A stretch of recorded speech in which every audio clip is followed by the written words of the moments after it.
Hey, Vero, Gerardo, how are you? Sergio, ¿qué tal? Let me go ahead and pin some people in and add to the topics. This is the last room that we'll be hosting. Actually, I think we got another one planned before the month is over, but this is pretty much wrapping up a series of conversations that we've been having about financial literacy. In April, if you're not aware of it, April is financial literacy month. So we've been holding a lot of spaces on personal finance, and so that's what we're going to be doing today. Today we're going to be talking about uh, SMART goals. Today more than stats and facts, I definitely would like to be engaged with everybody here. Let me go ahead and invite some people in as well. Let me invite Carlos and here a couple of uh, people who should be with us over here on stage.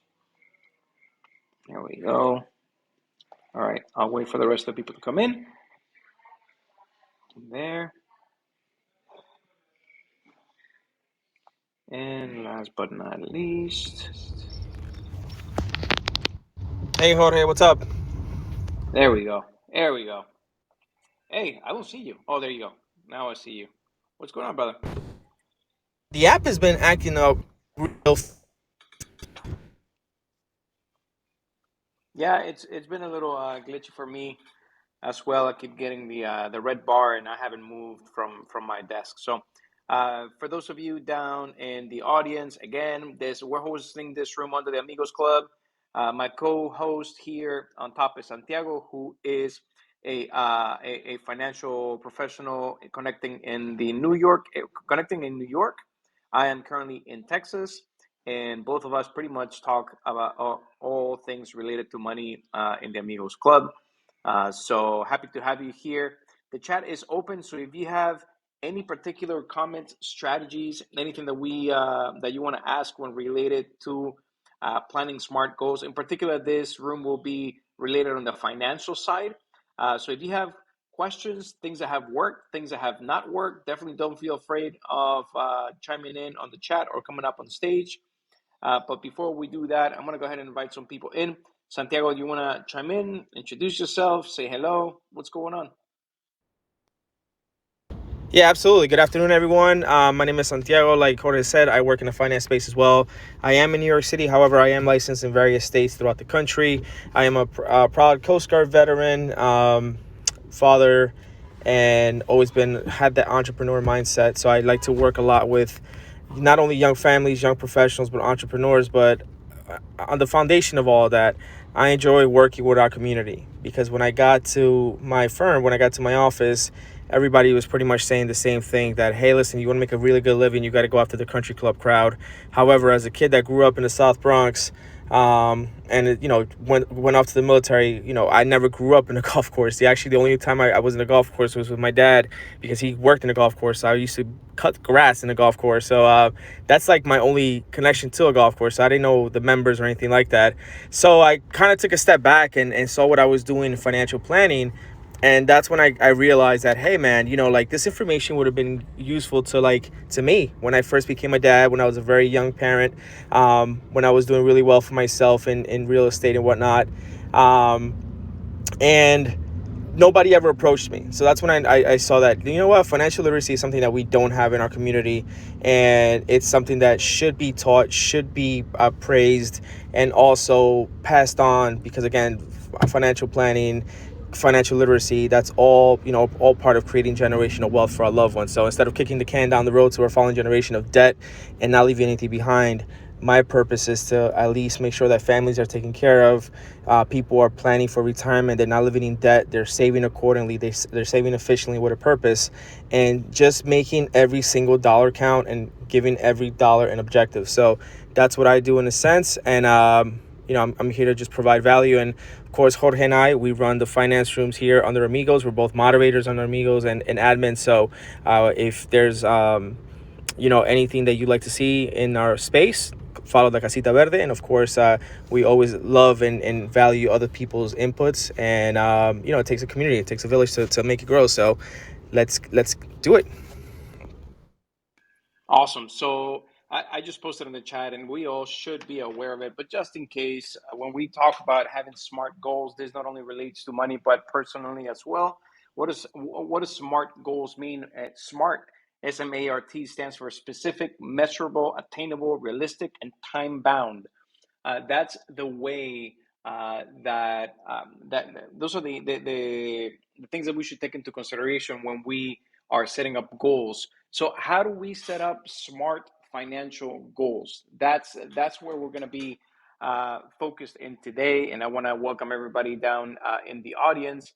And so what is it? The first step is setting specific goal. Something like, I want to make a lot of money.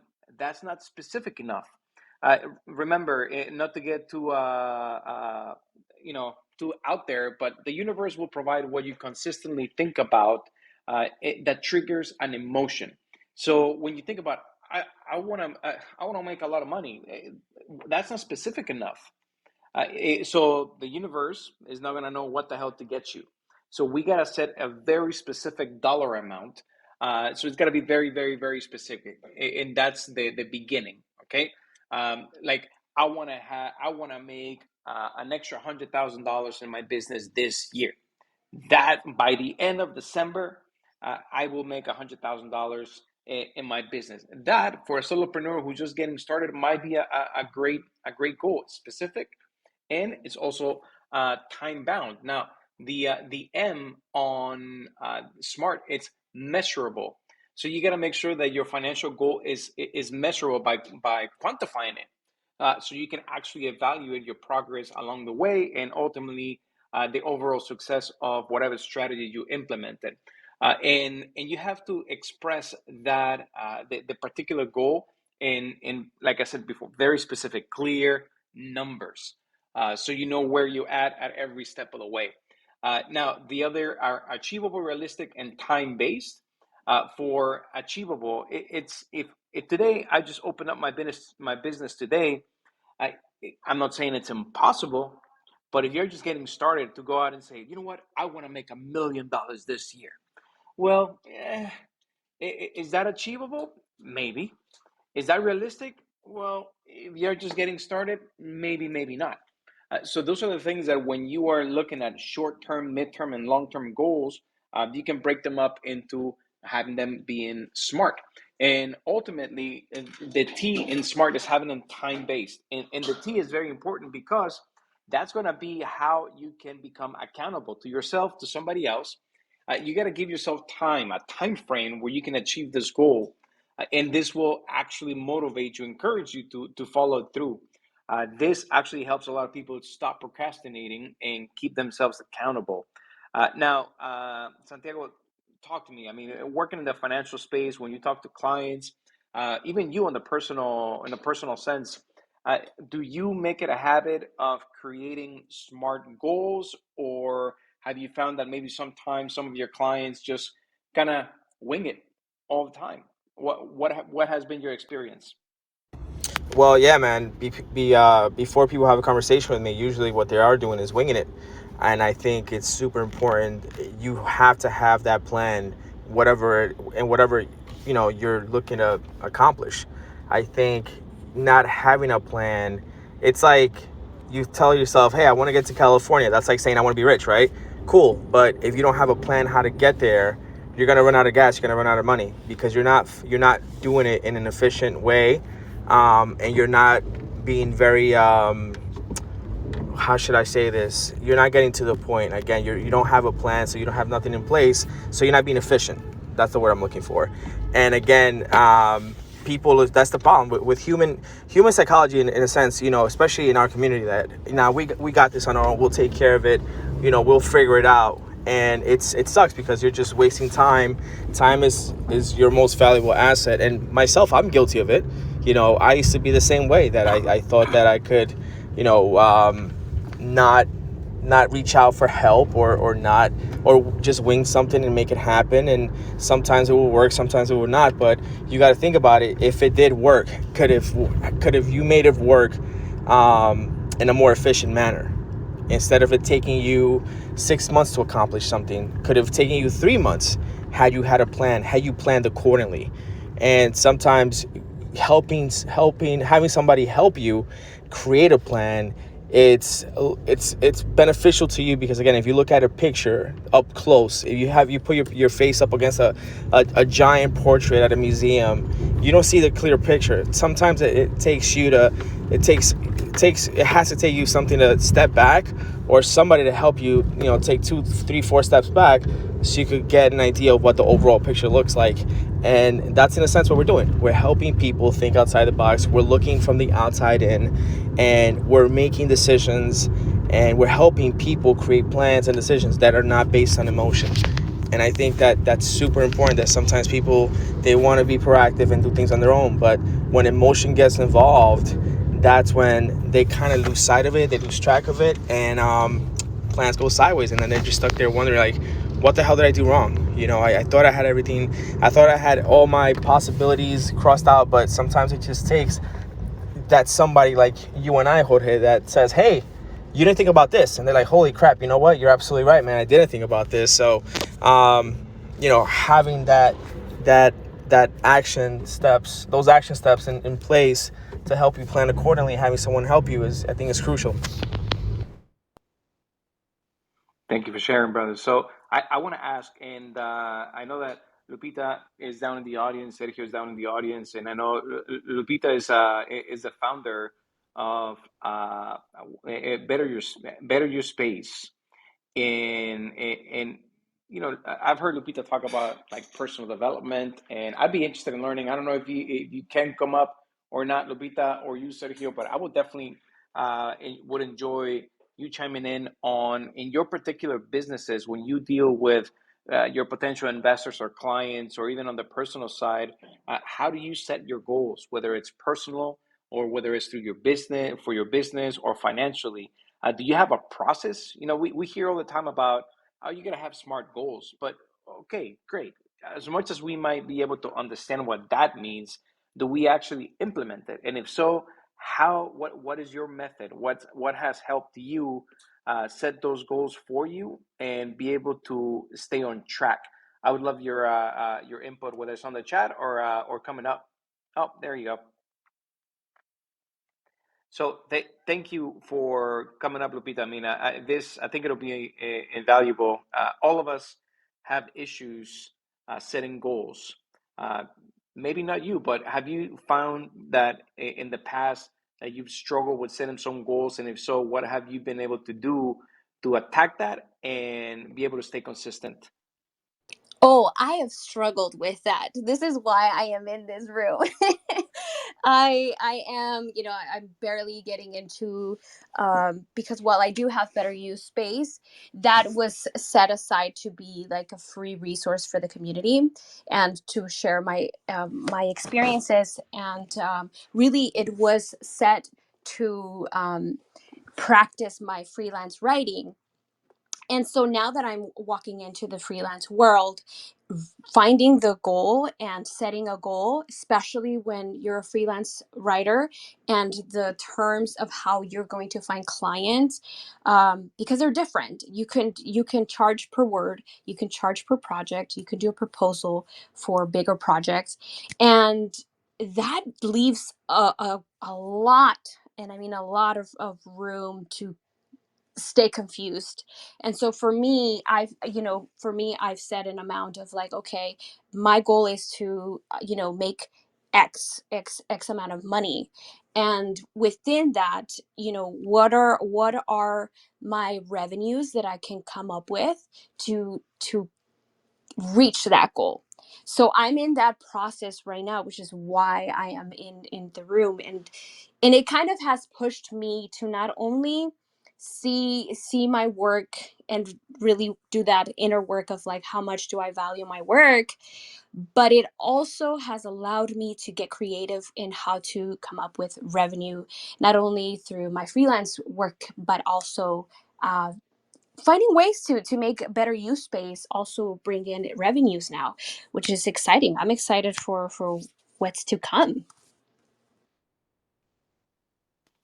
Thank you. And so I gotta tell you, it's refreshing that to hear that I'm not the only person that has struggled with setting goals and sticking to them. We might be sometimes even great at setting goals, but sometimes we drop the ball, right? I feel sometimes like the movie Up, the dog, it's squirrel. We get the new shiny object, and you get distracted just for long enough that now the main objective, it's you lost sight of it for just long enough that it feels like, oh my god, I gotta start over, I gotta start fresh. So yeah, I'm excited about the conversation. So I'll just jump in and give an example. I think that manifestation is super important, right? And like I said earlier, uh, one of my mentors told me many years ago, what gets scheduled gets done. I say that to people that are getting into the industry, people who are getting ready to take an exam, start a business. Schedule it. The minute that it appears in your calendar, now you're gonna work towards it because now it's real, and now you have a deadline, that timeline. So, like one of the examples of, say, for example, setting smart financial goals is maybe paying off your credit card debts, and it's not just saying I want to pay off my debt. That again, that's not specific enough when it comes to your planning. So something that's specific is, let's say, all right, well, let's go ahead and tally up how much I actually owe in credit cards and get that exact total amount that I own. So you break it down. What my goal specific? I want to pay off all my credit card debt in full. Let's say that that's your goal. Okay, perfect. Now, how do we make that measurable? Well, you tally up all the money. How much do I owe in credit cards? So you go and you figure out, well, you know what? I owe $16,000 in credit cards. Well, now you have something that can be measured. You're specific. I wanna pay off all my credit card debt. Something that's measurable, right? I have $16,000 to pay in credit cards, and then something that's how do we make that achievable? Well, we need, when it's achievable, that means that we need to add some actionable steps. You need to take action for that to happen. So you gotta say, all right, well, I want to pay it off in, I don't know, by the end of the year. Okay, so how long do we have, how many months do we have until the end of the year, whatever that may be. Let's say we got 9 months until the end of the year. All right, so now I got a timeline. I have the specific goal, pay off all my credit card debt. I have the measurable piece, which is the total amount that I'm gonna be able that I want to pay. That way, I can check how far off I am, and then how do we make it achievable? Well, I got to make sure that I set aside some money every month to pay it off. How much? I don't know, 100, 200, 300. How much will it take for me to be able to pay all that money off between now and the end of the year? Well, that is the amount that I need to set per month. Now, how do we make that realistic? Well, we need to figure out a way that we come up with that money, whether it's I need to readjust my spending habits, my spending you know expense management, your budgeting, so you can come up with that money. And then at the end, the most important thing, which is what really, really wraps all this in together, is you have to come up with a statement. And that has to be your mantra until you achieve that goal, that smart financial goal. Something like, I will pay off $16,000 of my credit card debt in the next 9 months by putting aside, let's say, $600 per month towards it, and I will achieve this by, those are your commitment to the goal. I'm gonna do this by cutting down my cable bill. I'm gonna eliminate this, and I'm only gonna go to happy hour 2 weekends out of the 4 weekends for every single month until the end of the year. So by having an actual statement that addresses the specificity, the specific goal, how you're going to measure it, and the thing that you're going to do to be able to achieve it, and the time that you're expected to achieve that, all that put together, if you repeat it every morning, every night, every morning, every night, you're going to start working on the habits that will lead you to have that. I know that that was very, very long-winded, but that's how we sometimes can go ahead and achieve some of those goals. Now, anything else that can help, Santiago, Lupita? Any feedback? Anything that you've used in the past to be able to work on those goals? I would say for me is again approaching this as kind of like a game for me, at least personally, especially with cutting back with debt and paying off debt. I don't like debt. I hate it. So anytime that I do, that's like my priority. And approaching it with curiosity and be like, okay, how can I make this happen? Like again, as I was saying, this is really pushing me to see, hey, how can I get creative to create revenue through better use space, and then also not getting discouraged when certain things come up. I know that you guys have always talked about having an emergency fund, but again, when you have to dip into that emergency fund, when you have things that come up. I've had a lot of setbacks lately, and having that moment, yeah, shit, it sucks, but then being able to get back up and say, okay, it's good, we're gonna keep going, because I know sometimes, especially with dad, people get discouraged and then everything goes out the window, and it's like, well, if I'm not gonna pay it, I might as well just keep spending. And so I think that for me has helped, curiosity and being creative, and not getting discouraged. How about you, Santiago? And do you use any particular method? Do you feel like technology can help? Are you more of old school? You rather put it down, pen and paper? What have you found that works best for you to be able to stick with the goal? Yeah, I definitely want to see the goal like on paper. So it's I'll usually write it down in my calendar, and I live by my calendar. So I definitely put a goal there that I definitely want to have this accomplished by this date.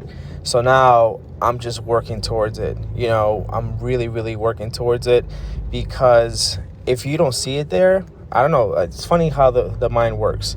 And it also helps you break it down. So for example, if you're studying for a test, right, you have 10 chapters to study, and you give yourself 3 weeks, then you know that at that 15-day mark, you want to be at least be done with half of the chapters. And I think by breaking those things into small digestible chunks definitely helps you in achieve that goal, whatever that goal is. So whether you're looking to accomplish the same thing, for example, like weight loss. One thing that I've come to find out, as I get older, it's obviously harder to lose weight, but people say, hey, don't count the pounds, just count, like, just go about it, like every week, every 2 weeks, every 3 weeks. That's when if you're looking at it every single day, kind of just might mess with your head. So if you put yourself on a calendar where, hey, in a month I want to be down on this weight, and every week you're checking it, then that definitely helps out as well. So yeah, by putting those, that's what's worked for me with any goal that I've ever set. When I was looking to lose weight for the Coast Guard, the same thing. I told myself I have 12 months to drop these 70 pounds, I think it was. So how am I gonna accomplish this? So it was, identifying that I needed to get on a diet, eat healthy, cut out all the fast foods, all the stuff that would really be counterproductive to my weight loss. And then obviously I had my calendar. I would do, running 2 miles Monday, Wednesday, Fridays, and then Thursdays, and Tuesday and Thursday was weightlifting day, and then Saturday or Sunday was either my rest day or my long run. So whether it was 5 or 6, 7 miles, and that's what helped me achieve that. And the same thing when I went back to school, and it was a little bit harder because I was in my 30s. I had a family, and responsibilities. Anytime I had a research paper to do, anything, I put it down on that calendar, man, because I knew if I didn't see it, I would get sidetracked with all the stuff that I had going on, especially after I started that photo booth business while I was in school. So it's always important that if you see it, you're able to kind of light the fire underneath you, where you're going to work towards that goal. And that's what's really worked for me, man. I haven't found that magic application to replace that for me. So I'll be open to ideas though. It's yeah. Wouldn't it be nice if we had something that could automate everything? So Yeah. So look, one of the, if you've ever read the book, the seven habits of highly effective people, Stephen Covey, one of the habits is beginning with the end in mind. And I think that whatever goals we're gonna be setting up, especially on the financial side, we gotta begin with the end in mind. Whether it's I want to pay off my mortgage, I want to pay off my student loans, I want to be able to fully fund my retirement, I want to be able to have this month that $5,000 a month of totally passive residual income. Whatever the goal, we need to begin with that carrot in front of us, the end in mind. So I highly recommend reading the 7 Habits of Highly Effective People, and then so once we have that goal there in front of us, how do we develop the habits to be able to stick with it? And for that, I'm gonna recommend another book. And that book, it's Tiny Habits. In the book Tiny Habits, I can't remember was it James Clear? I can't remember the author right now. But if you look up the book, it that book is really really cool because it tells you that you can't, people that want to quit smoking, they don't, for the most part, they don't just quit cold turkey. What they do is they do it incrementally, and the way that they do it is adjusting simple, basic habits. They begin with something tiny, and then they add to it. So there's a very cool formula. I got some resources that I got after reading the book. So if you want to get like the formula for to be able to adjust and shift certain habits, definitely reach out to me. I'll look it up, and I'll pass it on to you. So I would say that beginning with that end in mind, then being willing and able to adjust certain habits, and then putting it all in writing. First, the change has to happen in our heads, then on paper, and then in reality. And so I personally, I'm a believer that technology is great, but that putting things down on paper is super powerful. It's super powerful. So it's important to have a worksheet of sorts to identify the different goals that you might have, and then figure out, working backwards, what things we may need to adjust or change on in our daily routines to be able to get on track. One other book that I'd love to recommend if you haven't read it is, it's Thing. The One Thing by Gary Keller and Jay Papasan. That book is also really, really cool. Uh, Gary Keller, you're probably aware of Keller Williams, huge real estate company. So he's one of the, basically founder of the company. And this book is really, really cool. And the whole premises of the book, it's asking yourself one question. And the question that the book has the readers ask themselves is very simple. It's basically the following: what is the one thing I can do right now, such that by doing it, everything else will be easier or unnecessary? Uh, I think that that is very powerful because when we're setting up goals, whether it's financially, in our business, or in our personal lives, we are very easily distracted, especially with technology. I mean, I get my phone rings, and then I see that I have an email alert. I'll read the email, and then I go to Facebook, and by the time 25 minutes, 30 minutes went by, I'm like, oh shit, what was I doing? Oh yeah, I was doing that. So we as humans are very easily distracted. And so this particular question, the book talks about, we need to be able to constantly be, instead of doing a to-do list, right? For to achieve whatever we want to achieve in the day, or in our day or long term, is what should I be doing this very second, so that everything else can be just easier or unnecessary. And that way it keeps you just focused on one task at a time. And it talks about the fact that multitasking is BS.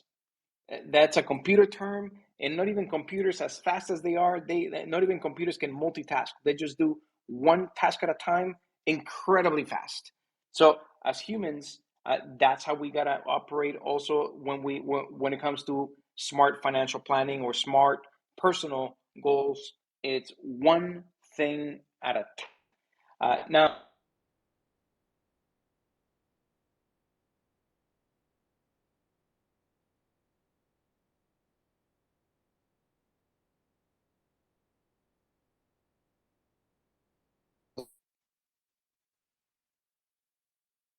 and please, for everybody else, Santiago unmutes. The chat is open, so if you have questions, if you want to come up, if you have any particular uh, tool or resource or worksheet or something that you would like to share to help everybody else with planning for SMART goals, definitely please chime in the chat or come up.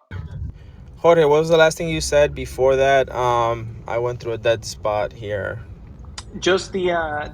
Just the fact that people cannot multitask, so do you find that is helpful to focus on only one task at a time and not try to, you know, do multiple things? I'm gonna pay off my debt, but I'm also gonna do this, and I'm also gonna do that, and people get overwhelmed. Do you find that's the case with clients, even with? Absolutely.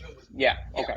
Yeah, Okay. absolutely. I think it's super important that I hate that term multitasking, like you, Jorge.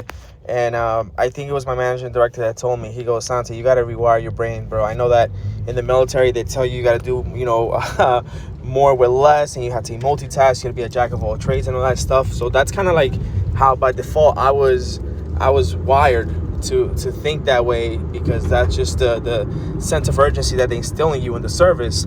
However, when it comes down to it in real life, and as a human being in general, multitasking, that just overwhelms you. And not only that, you actually are counterproductive by trying to multitask, because you don't do something as efficiently as because you're not focused on that one task. So I think that's why, for example, when it comes to finances, when we're talking about finances, and like you said, Jorge, you want to pay off your credit card debt. That is such, or you want to pay off your debt. That is such a broad statement that you have to break it down and see, okay, let me look at my credit cards. How many do I own? What's the proper action steps? What's the, how can I take advantage of opportunity costs to knock down this debt in order to be efficient? Because again, if you just say my debt, I owe $20,000 in debt, and you're trying to work 3 jobs at a time and tackle this, you might just get overwhelmed. And next thing you know, you're not really making a dent, and you're working backwards. You're being counterproductive. And not only that, but like I said before, you're just building anxiety. So by identifying those that one thing you got to knock out first. And I think I after my managing director told me that, he's the one that suggested to me, he's like, Santi, just here's a journal, it's and just write your daily task, and just knock it down one by one. Because if you try to multitask and try to do 5 things at the same time, you might lose track of 2 or 3 of those things, and then the other 2 things that you're doing, you're not going to complete them right, so you got to go back and fix it. So you're just wasting time. So just write it down, whether it's just something like, oh, I got to send an email, put it down on paper immediately. Put it down on paper immediately, because if you don't, you might forget about it in the mix of all the other million things that you want to do. So yeah, you write it down immediately, and as soon as you're done with one task that you have on hand, you cross it off. And like you said, Jorge, we're not computers. Computers, they just know. Again, they're built to do it really, really fast. So that's my thing. Always, always, always, always just focus. Take one thing at a time. Do it the right way. Get it out of the way. So this way you're not working backwards and wasting time. I agree. So I just posted here on the chat uh, the two of the books, and it was Atomic Habits by James Clear and The One Thing by Gary Keller. Those are two books I highly recommend that can help you stay focused.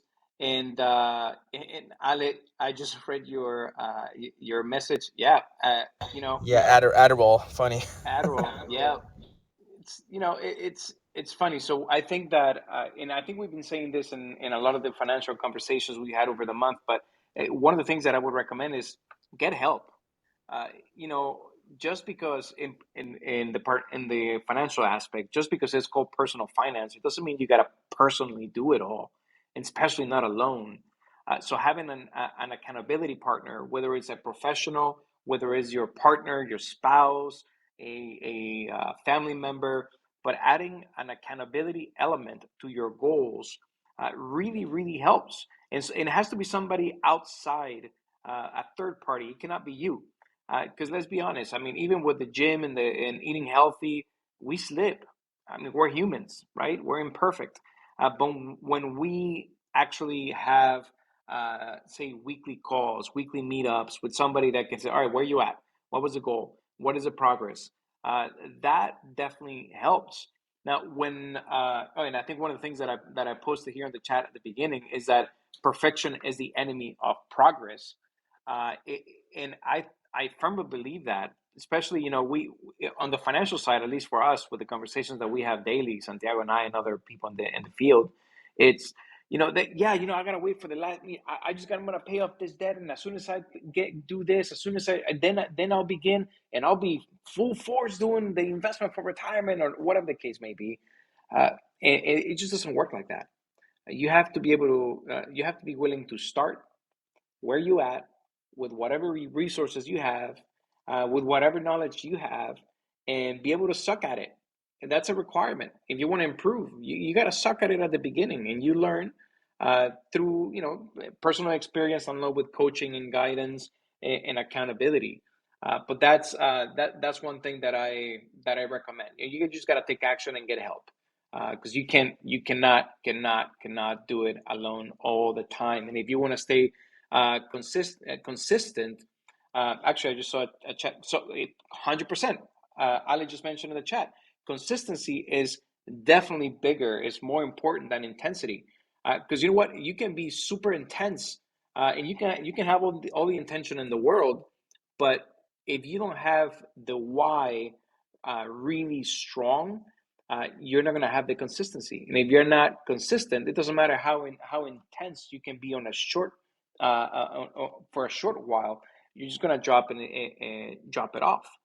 So on the with your clients, Santiago, when you meet with them, you know, yeah, part of what we do is having those conversations and setting those financial goals and guiding people through navigating that journey and setting up the action steps. Is there anything that you utilize with your conversations with your clients to make sure that, in addition to their financial advisor, that you can also become a little bit of an accountability partner to help them stay on track? Yeah, man, absolutely. I think that's why I mentioned to them when I'm in a conversation, hey, if you do decide meeting that any of these recommendations make sense and we're going to be moving forward and working together, um, we're going to be doing yearly reviews. And every single year, we're going to go over everything that we spoke about. So, what can you hear me, Jorge, by the way? I'm in the red zone thingy again. Yep, yep, yep. Hear you. Cool. So yeah, so one thing that we always discuss is, hey, one thing that clients need is accountability. Not only that I'm holding you accountable, that you're holding me accountable, that I'm going to be right there every step of the way to meet your financial goals. So some people, they only need to sit down with me on a yearly basis.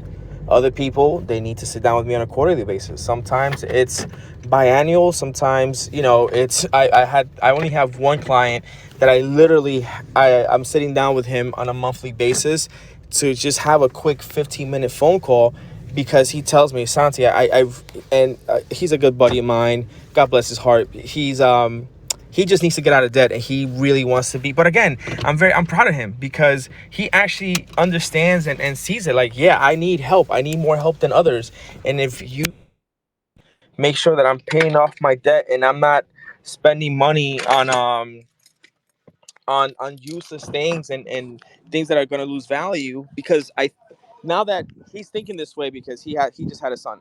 He's a brand new dad, and he's got some big goals that he wants to put away money for his son, his college, and all that good stuff. So he's a single dad, and he said, listen, I understand that I need more help than others, so I need you to help me keep me accountable. So I think that it's super important that once you begin your path to financial freedom and you're working with somebody, that accountability is a two-way street.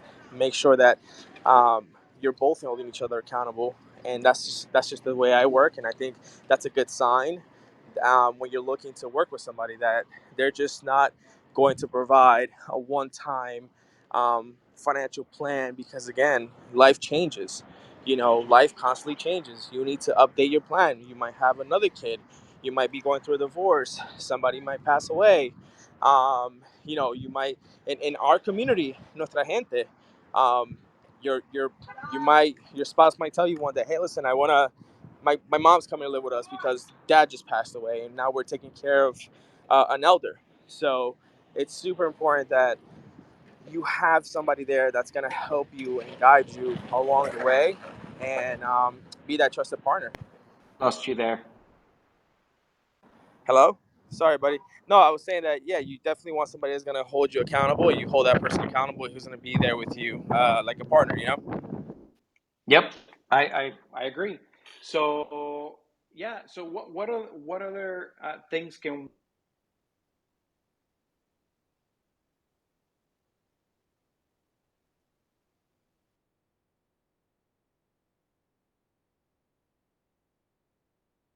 what is the ultimate goal, which is financial peace, financial stability, financial freedom, whatever you may call it. You got to put a label on it, and once you put a label on it with financial independence, whatever that is for you, you gotta number one, you gotta label it. Number two, you gotta define it. What is it? So, oh, it's I want to be financially free. Okay, what does that mean to you? Well, it is, doing what I want, whenever I want, with whomever I want, and not have to worry about money. Okay, well, how much is that to provide you with that? What is that? What is the ticket? Like, what is the actual number that would make it a reality for you? You begin with that, and you identify why you want that. And once you have that in place, then method that a lot of people use in the coaching, in the leadership coaching business, which is the grow method. And I don't know if anybody here has heard of it in the past, but grow, GROW.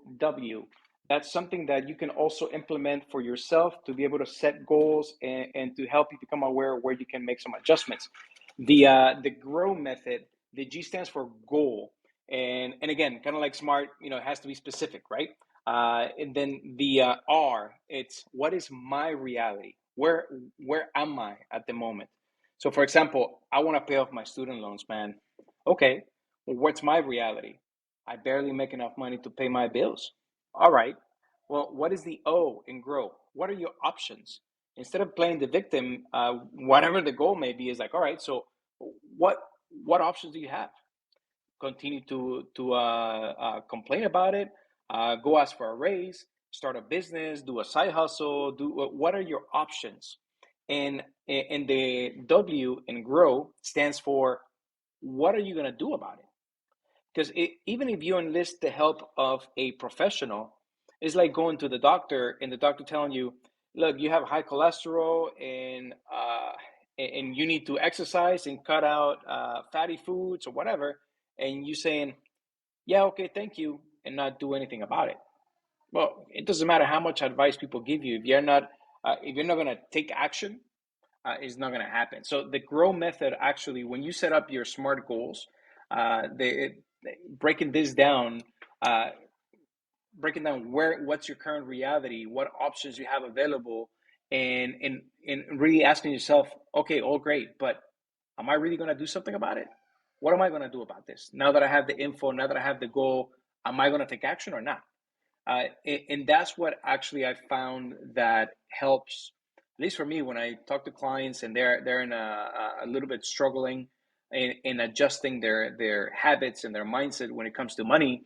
It's I go through the grow method, and based on the once they decide themselves, you know what, yeah, I definitely got to take action. I definitely gonna listen and take action. Then we can start to define some those SMART goals. Now, Santiago, what would you consider, since it's Financial Literacy Month, what would you consider some of the basic financial goals that are fundamental? We all have different goals. It could be planning for vacation, buying a car, and a million and one things. But what would you say are those few fundamental goals that we all should have when it comes to financial planning? Yeah, man. I think how I kick off You're breaking up a lot, the brother. was that your. Can you hear me now? Nope, nope, nope. Can you hear me now? All right, I'm at the barber shop right now. The signal's pretty bad here. Give me a second. So yeah, as you come back and find a better spot, yeah, there are a million and one things that we can plan, but there are certain fundamental things that should be included in everybody's financial journey. And I'm sure Santiago is going to share some of the ones that uh, Alex says in the chat, Santiago, that if you keep connecting in spotty places, we may have to fire you.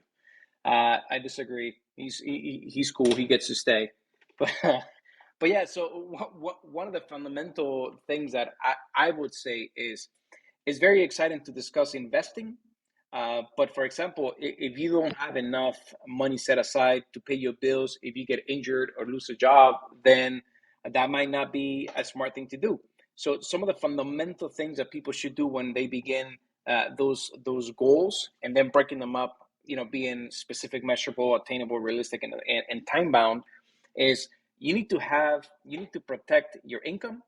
You need to build your cushion, your cash reserve for emergencies. You need to make sure that your wishes are known. You have to make sure that you leave a will. Those to me are just none. There's no discussion. Those are fundamental things when it comes to financial planning. Then you begin with, all right, I need to eliminate my debt. I need to start saving for retirement. Then I can talk about saving for my kids' education. But notice that those goals are planning for my kids' education goes way after making sure that I have enough cash reserves, make sure that I have a will in place, making sure that I have some income replacement plan. All those things come prior. And the reason behind that is you're a money machine. You're a husband, you're a wife, you're a partner, but you're also a money machine. And all the money that is put into debt elimination and investing and all of that comes from you being able to produce that money. So those are just some of the fundamental things that I find people should plan for. And then once those are on the way, then we can begin in expanding other very interesting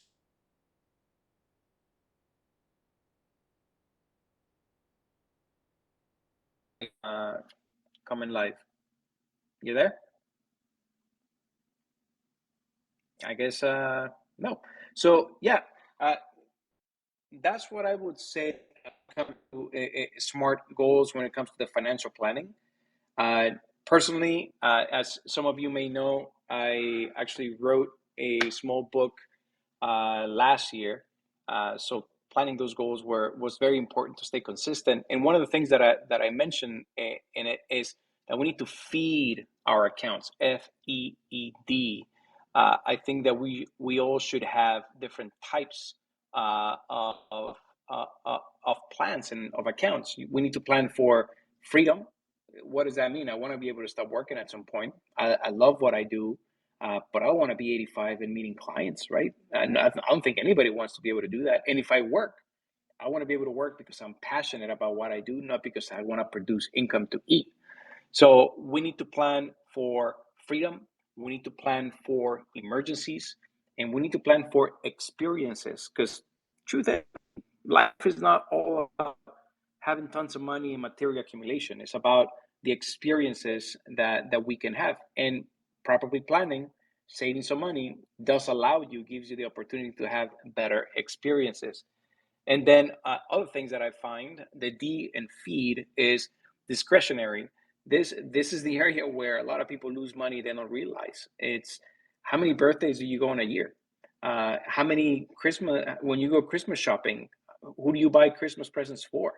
Sometimes it's a new person who shows up for Christmas break, and you were not planning on that. So all these little gifts here and there, uh, we don't plan for, we don't budget for, but they do take a big chunk of our paychecks if you account for it the entire year.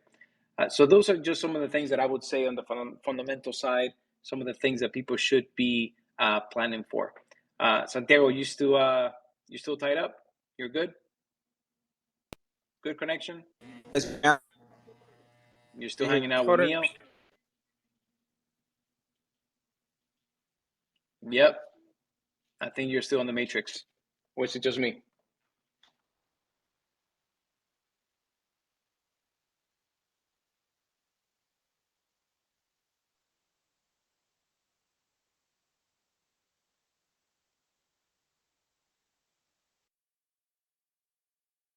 Conversation today, it was uh, more than anything, I wanted to have a free flow and get ideas and tips as to how people are planning.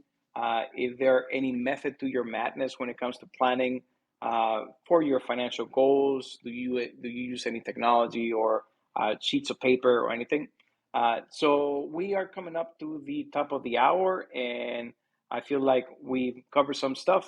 I feel like it was pretty interesting, and I want to thank people that are down in the audience for chiming in. I want to thank, you know, uh, uh, who, oh my God, who came up earlier? Who shared? Anyway, I want to thank everybody for coming in, and thank you, Santiago. I know that you were having some tech issues, but we might have another room, but this is the last one that we had scheduled for the month, and we wrapped up the conversations this month. We talked about having the right money mindset. We talked about budgeting. We talked about debt elimination. We talked about college planning. We talked about retirement. And then today, it was just general conversation about SMART goals, whether financial or in general. That's where we are wrapping it up. And yeah, I mean, unless anybody has any questions or wants to share something, definitely thank you, everybody. Thank you, Danai, for coming here, and check the books that were shared. Thank you, Santiago, for sharing the Rewire Your Brain by Jacob King. The other books were The One Thing by Gary Keller and Jay Papasan, and Atomic Habits by James Clear. Those are some of the books that might help in getting focus, in goal setting, and helping you adjust some of the mindset. So thank you, everybody, for coming in. I'm going to go ahead and shut down the room.